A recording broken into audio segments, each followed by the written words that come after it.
É preciso admitir que o Brasil escorregou para dentro de um buraco civilizatório que parece não ter fundo. Negar isso não vai ajudar a gente a sobreviver e também não vai ajudar a gente a resolver o problema. Somos governados por terraplanistas, monarquistas e outros istas que, em geral, são obscurantistas. Ao que tudo indica, essa turma quer nos governar para sempre. O projeto de Bolsonaro é abertamente antidemocrático. Todo final de semana, em alguma capital brasileira, o bolsonarismo coloca a gente na rua para cantar o hino e defender o fechamento da Suprema Corte ou do Congresso. Como é que o Brasil foi cair nesse buraco civilizatório? Esse cara aqui tem não uma, mas duas respostas. Essa apresentação do filósofo e cientista social Marcos Nobre no Centro Brasileiro de Análise e Planejamento é o nosso ponto de partida, porque isso aqui é brilhante, e é brilhante em muito mais de um sentido. A teoria da quebra das regras. Bilhete. Por favor, tire o crachá.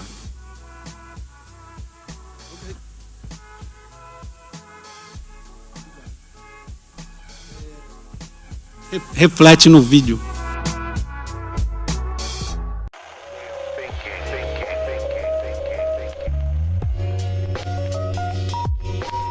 Existem duas hipóteses capazes de explicar como o Brasil caiu dentro do já mencionado buraco civilizatório.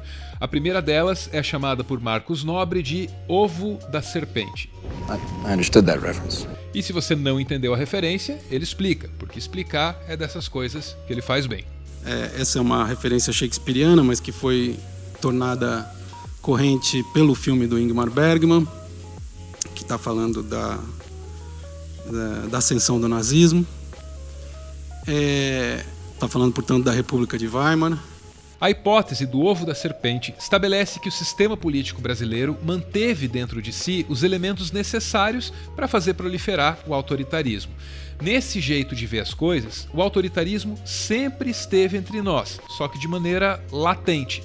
Em 2013, quando a população insatisfeita foi às ruas, esse autoritarismo se manifestou no exato momento em que as bandeiras partidárias foram expulsas das manifestações.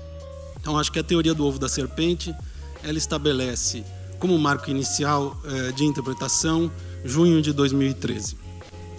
Então, em junho de 2013, já teria se iniciado a atual regressão autoritária.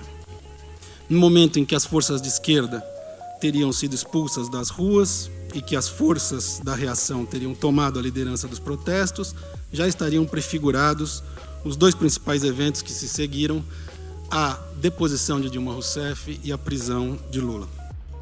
A insatisfação de 2013 foi direcionada pela Lava Jato e o resto é história. Foi nesse momento que a parte mais difusa da energia de junho ficou solta nas ruas, tanto as ruas reais como as ruas digitais, sem direção.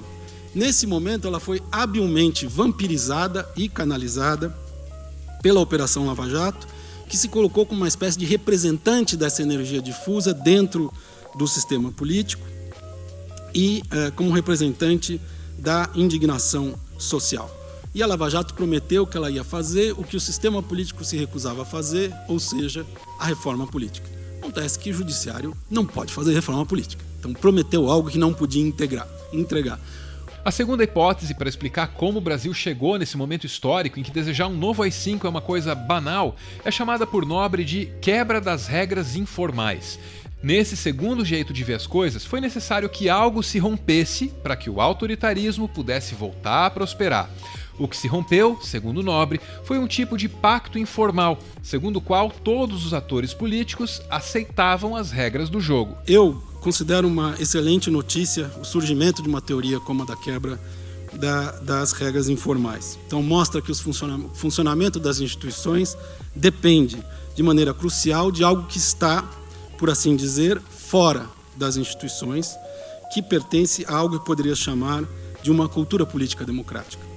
As duas hipóteses estabelecem dois marcos históricos diferentes. Na hipótese do ovo da serpente, o Brasil descamba para o autoritarismo a partir das manifestações de 2013.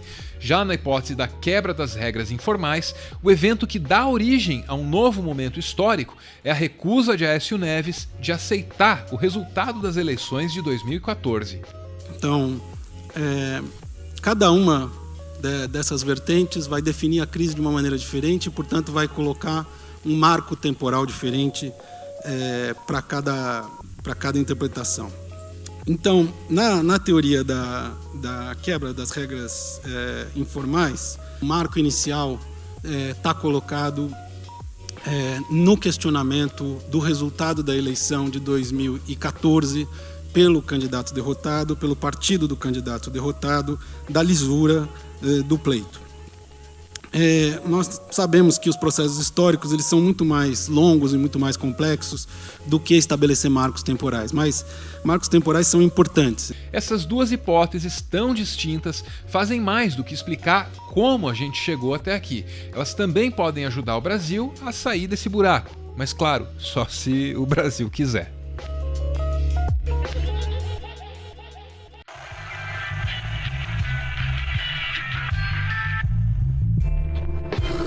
Contagem regressiva é o título da análise da conjuntura política brasileira mais completa e corajosa que a imprensa publicou nesse 2019. O autor é alguém que a essas alturas você já conhece, o Marcos Nobre. Esse texto está na revista Piauí de dezembro e você pode ler se você quiser. O que você precisa saber, porque é honesto te contar isso, é que esse vídeo não substitui de maneira alguma a leitura do texto. A ideia mais básica, contida aqui, é a de que romper com a democracia sempre foi a vontade de Bolsonaro. Pior do que isso, setores da sociedade brasileira interessados na manutenção da democracia estão facilitando a vida do presidente e dando condições cada vez mais propícias para que o rompimento aconteça de vez. Nobre escreve: mesmo quem considera que a situação é gravíssima, age como se estivéssemos diante de um governo normal. Há um descolamento flagrante entre repetir a exaustão, que a democracia está em risco, e a ausência do sentido de urgência, que deveria acompanhar essa constatação. O resultado é uma paralisia da ação que pode colocar tudo a perder. A paralisia se agrava quando instituições, partidos e pessoas, todos interessados na manutenção da democracia, tomam decisões que fortalecem o plano autoritário de Bolsonaro. É dessa forma que aqueles que deveriam combater Bolsonaro o presenteiam.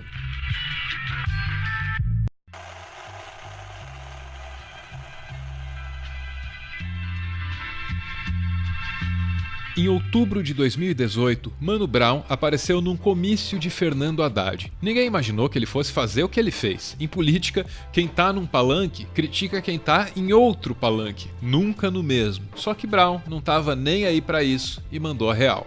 Se em algum momento a comunicação do pessoal daqui falhou, vai pagar o preço. Porque a comunicação é algo. Se não tá conseguindo falar a língua do povo, vai perder mesmo. Certo? Falar bem do PT pra torcida do PT é fácil. Tem uma multidão que não tá aqui, que precisa ser conquistado. Foi nessa ocasião que Brown compartilhou uma impressão pessoal sobre os apoiadores de Bolsonaro. Eu não consigo acreditar que pessoas que me tratavam com tanto carinho, pessoas que me respeitavam, me amavam, que me serviam o café de manhã, que lavava meu carro, que atendia meu filho no hospital, se transformaram em monstros. Eu não posso acreditar nisso. Eu não posso acreditar que essas pessoas não são tão más assim. Se não é verdade que as pessoas próximas a nós viraram monstros de maneira final e irreversível, então talvez essas pessoas possam ser reconquistadas. para a democracia e para a civilização. O tempo passou e nesse final de 2019, ninguém parece acreditar nessa possibilidade. Na revista Piauí, Marcos Nobre escreve: desapareceu do horizonte a lucidez do discurso de Mano Brown no último comício no Rio de Janeiro do então candidato Fernando Haddad em 2018. E é porque essa lucidez desapareceu que o campo dito democrático presenteia Bolsonaro diariamente. O único inimigo de fato é Bolsonaro, porque é inimigo da democracia. Diante da ameaça autoritária representada pelo atual presidente, é politicamente irresponsável agir como se a polarização ainda fosse entre PT e PSDB. Irresponsabilidade, aliás, que é um presente para Bolsonaro. Ciro Gomes, que escolheu se afastar do Brasil durante o segundo turno de 2018, adotou uma postura crítica ao PT desde então. PT meteu dinheiro na campanha, PT pagou fake news na internet, PT pagou grupo de agressão no WhatsApp. E sabe contra quem? Não foi contra o Bolsonaro, tudo contra mim. PT fez o diabo, chantageou o PCdoB para retirar a candidatura da Manuela, depois sumiu com a Manuela do PCdoB. Segundo Nobre, Ciro faz isso por interesse próprio. Ciro quer abrir um espaço onde espaço não há. Quer fazer política entre Lula e Luciano Huck. Para isso, resolveu hostilizar Lula e o PT de maneira permanente. Mais um presente para Bolsonaro. Outro presente para Bolsonaro pode estar vindo do PT. A tese da corrente majoritária do partido é a de que não há contradição entre consolidar a unidade dos progressistas e buscar alianças mais amplas para garantir o Estado de Direito. Faz sentido, só que o discurso de Lula pode passar bem longe disso em alguns momentos. Às vezes, Lula age daquele jeito que Marcos Nobre considera irresponsável. Age como se ainda valesse a polarização entre PT e PSDB. O problema do Fernando Henrique Cardoso é que ele nunca aceitou o meu sucesso. Ele me adorava no fracasso. Fernando Henrique, da mesma forma, parece não ter saído daquele passado em que PT e PSDB protagonizavam a polarização no Brasil. E aí o Lula falou: não, porque eu nunca falei mal de você. Lula, tenha paciência. Só você ver um grupo maior de pessoas, você fala qualquer coisa. Inclusive falou muito mal de mim, sim. Quando os atores políticos pensam mais em seus interesses que na manutenção do espaço democrático em que esses interesses são disputados, todos eles, presenteiam Bolsonaro. O Natal do autoritário não estará completo sem essa que Marcos Nobre entende como sendo a maior dádiva concedida a Bolsonaro. Nobre aqui se refere ao nosso impulso de hostilizar os eleitores arrependidos de Bolsonaro. Ele escreve: o eleitorado nem só poderá apoiar uma candidatura da esquerda contra Bolsonaro se tiver a segurança de que não será hostilizado, de que sua posição será respeitada. Hostilizar essa parcela do eleitorado por não ter votado em Haddad em 2018 é o mais vistoso dos presentes para Bolsonaro.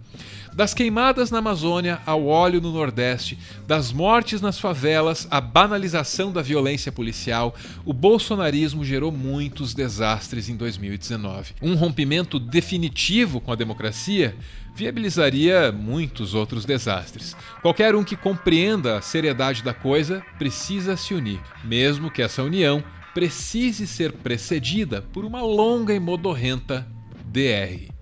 Uma verdadeira DR, discussão da relação do campo democrático, vai exigir disposição, paciência e tempo. Um tempo que parece curto para o tanto de conversa que ainda precisa acontecer. Na melhor das hipóteses, o campo democrático tem menos de 3 anos para encontrar um acordo mínimo. Tem menos de 3 anos para evitar a catástrofe. O Brasil precisa de uma frente ampla para defender não apenas a democracia, mas também a civilização. O que se levanta contra nós é a barbárie, e ela já está no poder.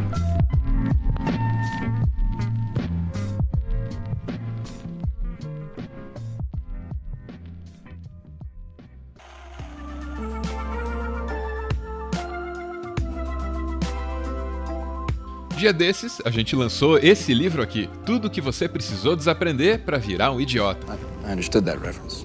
Esse livro compila, desmente e explica de onde saíram as teorias conspiratórias que hoje definem os rumos das políticas públicas do Brasil. Uma breve olhada no índice pode te ajudar a compreender melhor do que se trata. Tem um capítulo para explicar que essa conversa aí de marxismo cultural nasceu justamente na Alemanha nazista. Tem um outro para explicar que vacinas são seguras. E assim por diante até chegar nas conspirações envolvendo o educador Paulo Freire. O nosso livro está disponível em várias livrarias. Se você se interessou, tem os links para compra aí na descrição do vídeo. Você pode dar uma olhada, mas só se você quiser.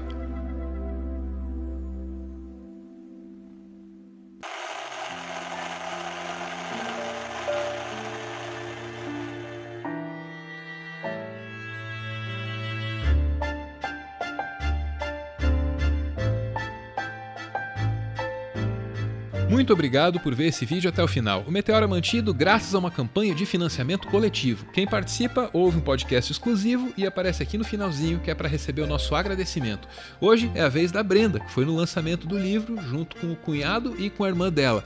Muito obrigado por ter ido, Brenda. Beijo!